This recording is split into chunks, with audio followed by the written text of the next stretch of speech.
Rádio Esportes Debate, sua participação pelo chat do YouTube da Itatiaia e também dos nossos comentaristas. Vamos falar do clássico de ontem, porque tivemos um clássico de dois tempos distintos. O Atlético, se a gente pegar assim, o Atlético venceu o primeiro tempo 2-0, perdeu o segundo tempo por 2-0. Mas o técnico Wagner Mancini do América, a gente até reproduziu aqui mais cedo no Rádio Esportes, ele disse, Alexandre, que na visão dele, o América foi superior ao Atlético durante o jogo. Concorda com ele? Totalmente. Todo mundo que viu o jogo observou isso, né? O América tomou aquele gol logo de cara, depois entregou outro, né, do Marcinho, e aí reagiu no jogo ainda no primeiro tempo, né? O América criou ótimas oportunidades ainda na primeira etapa. O Everson salvou uma cabeçada do Maidana, né? E teve um chute do Danilo Avelar também. Do Danilo Avelar também, que passou raspando, então, quer dizer, não conseguiu. E no segundo tempo, só o América jogou, né? O Atlético teve uma cabeçada do Maurício Lemos, mas o Atlético praticamente... O Atlético parece que ficou perdido, não sabia o que fazer, né? Tentou segurar a vantagem, não conseguiu, foi totalmente envolvido pelo América. O Benítez entrou muito bem no jogo, o Martinez estava muito bem já, o Mastriani nem se fala, né? Incomodando a zaga do Atlético, impondo muitas dificuldades, quase que ele faz um hat-trick, e o Everson salvou de novo.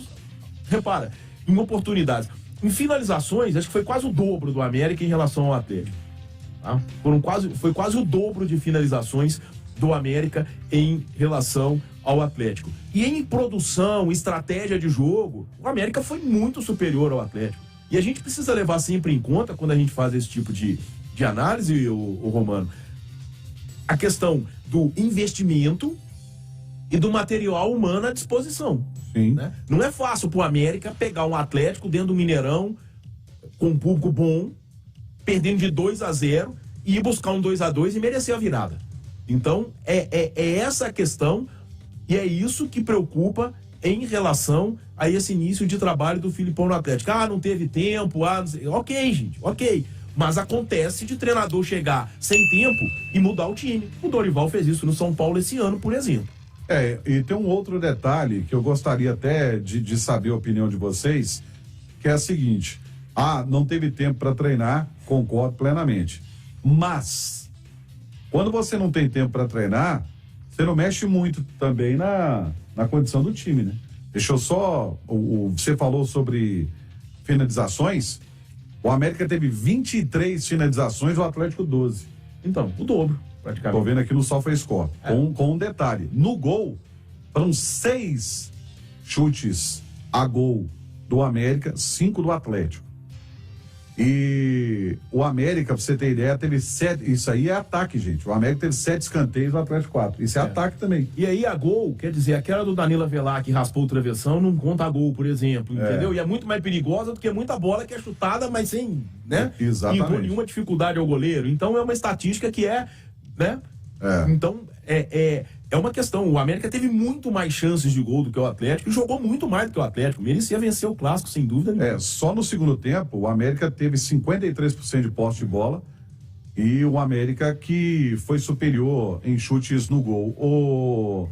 Um dos questionamentos levantados aqui agora pelo Alexandre e até por muitos torcedores, o Alê, é o seguinte: quando você não tem tempo nenhum para treinar, e vale lembrar que após o jogo lá no Paraguai, o próprio Filipão disse que de 9 dias o Atlético viajou 6, não teve tempo para treinar. Você não muda muito a forma do time jogar tão radicalmente num jogo logo na sequência, né? Você espera para ter agora, como vai ter 2 semanas de treinamento, ou tô errado? Não, tá certo. É mais prudente, a não ser que você tenha um desempenho muito abaixo daquilo que você imagina, né? Aí você tem que mudar, porque piorar não é impossível, que não é o caso. Agora, eu acho que a gente tem que analisar o contexto com um cuidado maior. Por exemplo, são 5 jogos sem vencer, são 2 vitórias nas últimas 9 partidas, juntando todas as competições. Contra o Bragantino não era o Felipão. Sim. Né? Contra o Fluminense, eu acho que o Galo jogou bem. Foi um bom jogo. E merecia a vitória. Mas jogou parecido com o que o Cudê apresentava. Concorda comigo? Uma marcação mais... Foi mais esse Atlético mais recuado, eu acho até que pode vir a dar certo. A única coisa que me preocupa nisso, sabe o que é? É que você tem um tipo de trabalho e quando você troca o treinador, você faz uma opção por um treinador que tem uma filosofia de jogo completamente diferente do que você tinha, entendeu? Verdade. Esse que eu acho que é o grande problema quando é no meio da temporada, sabe? Você troca completamente a maneira de jogar, a maneira de passar para o jogador, as funções dos jogadores, e eu acho que isso é uma coisa que poderia ser evitada. Foi uma aposta muito mais na pessoa, no nome, do que na maneira de jogar que acontecia. Mas isso você vê na lista. Quando o Atlético foi buscar treinador, você tinha cada um no estilo. E o Filipão no estilo completamente diferente. Só ver os nomes. Então a preocupação ali não é, vamos contratar esse treinador porque ele gosta do futebol nesse modelo. Ninguém nem quer saber disso. Ninguém quer. Essa é uma preocupação que não existe, mas não é no Atlético, acho que na maioria dos clubes, né? Você não tem essa preocupação. Talvez no clube empresa você tenha um cuidado maior. Isso que eu ia dizer. O Cruzeiro fez uma apresentação sexta-feira. Inclusive, Vitor Martins mandou um abraço pra você. Vitor Rios, desculpa. Mandou um abraço pra você. Um abraço pro Martins também.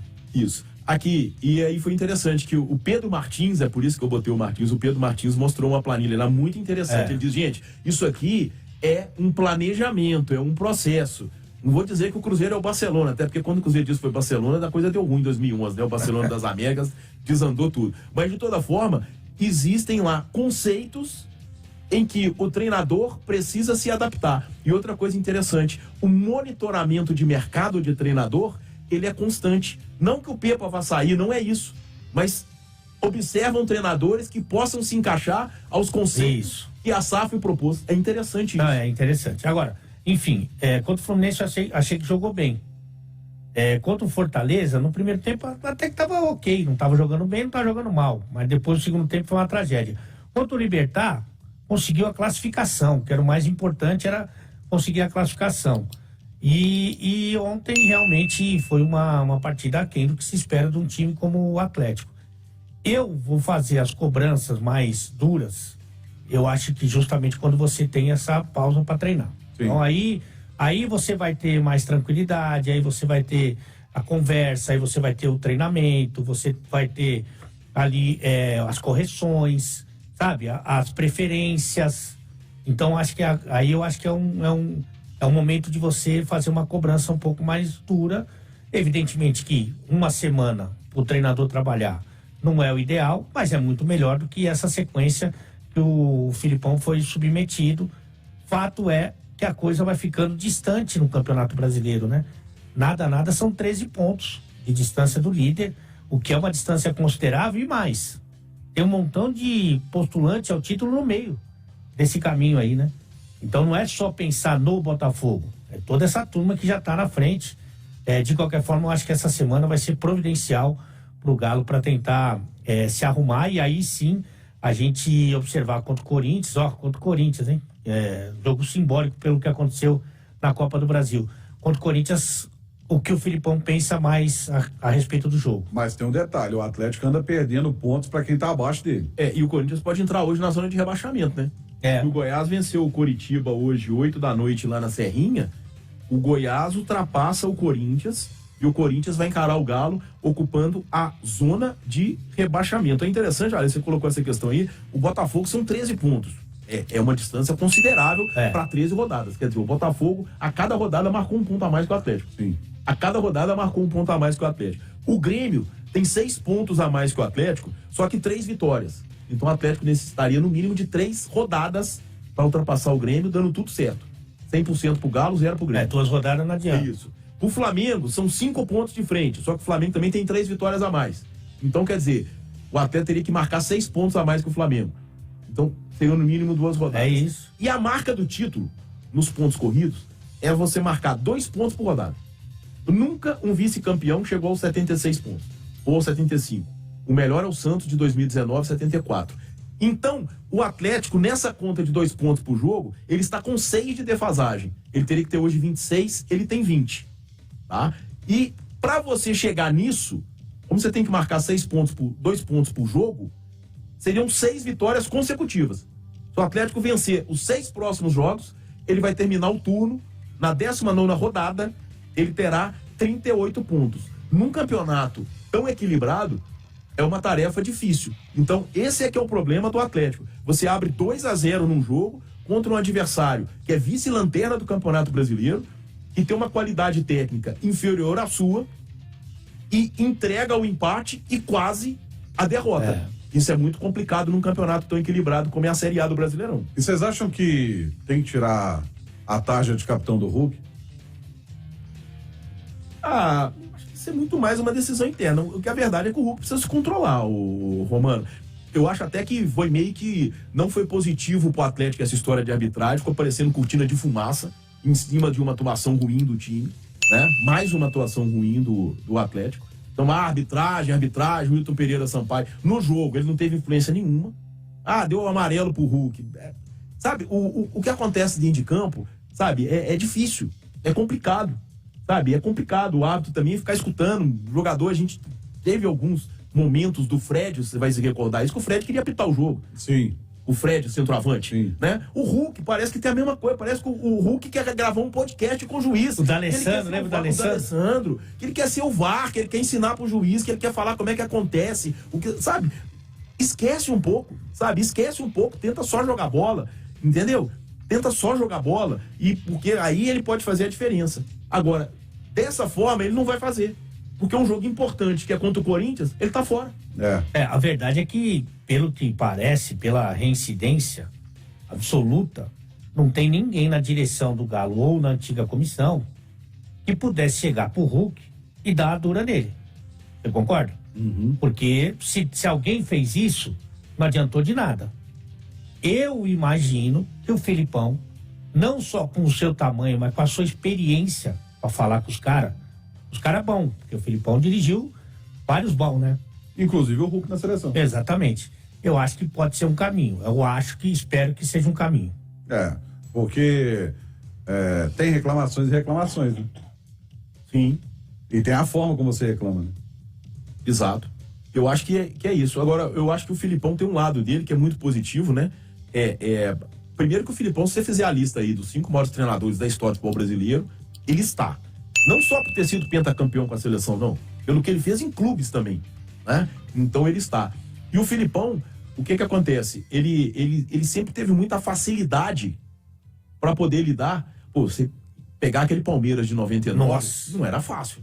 Não era fácil. E o Filipão levava os caras tranquilamente. Então, quer dizer, essa é uma questão que me preocupa menos e que eu acho que o Filipão vai resolver. Me preocupa mais o desempenho do time, sabe? Principalmente depois de você abrir 2-0 e você cometer equívocos que proporcionam ao adversário buscar um empate. Agora, você falou uma coisa que é uma opinião que eu tenho que é muito impopular, que hoje, por exemplo, nessa rodada, o torcedor do Atlético e o do Palmeiras tem certeza que a arbitragem está aí para prejudicar eles, né? E aí fica muito fácil pro dirigente que contrata errado, ou pro treinador que treina mal, ou pro jogador que não está dedicado, porque se você não ganha o campeonato, foi por causa da arbitragem. Você caiu para a segunda divisão, arbitragem. Você não classificou para Libertadores, é arbitragem. Então, todo mundo já está ensaiado no discurso que a torcida apaixonada compra, que as coisas não acontecem por causa da arbitragem. E eu acho que a arbitragem é ruim, e é ruim mesmo, mas a temporada dá e ela tira. Talvez uma proporção um pouquinho para lá, um pouquinho na margem de erro, né, como gostam. Mas o torcedor que é mais atento, mais cuidadoso, não cai nessa de que tudo tá na conta da arbitragem. O Clássico Mineiro não teve nada de arbitragem. Não. O jogo do Palmeiras ainda teve. Mas a gente não pode esquecer também que outro dia o Palmeiras, contra o Fortaleza, o primeiro gol, o Rony pulou na área. E aí não existia um complô pro Palmeiras não ganhar de novo, né? Pois é, mas torcedor vai olhar sempre, né? Coração. Sempre coração e outro prisma. Legal, e você continue participando, a galera tá participando aqui pelo chat também, e você continua participando da pergunta premiada.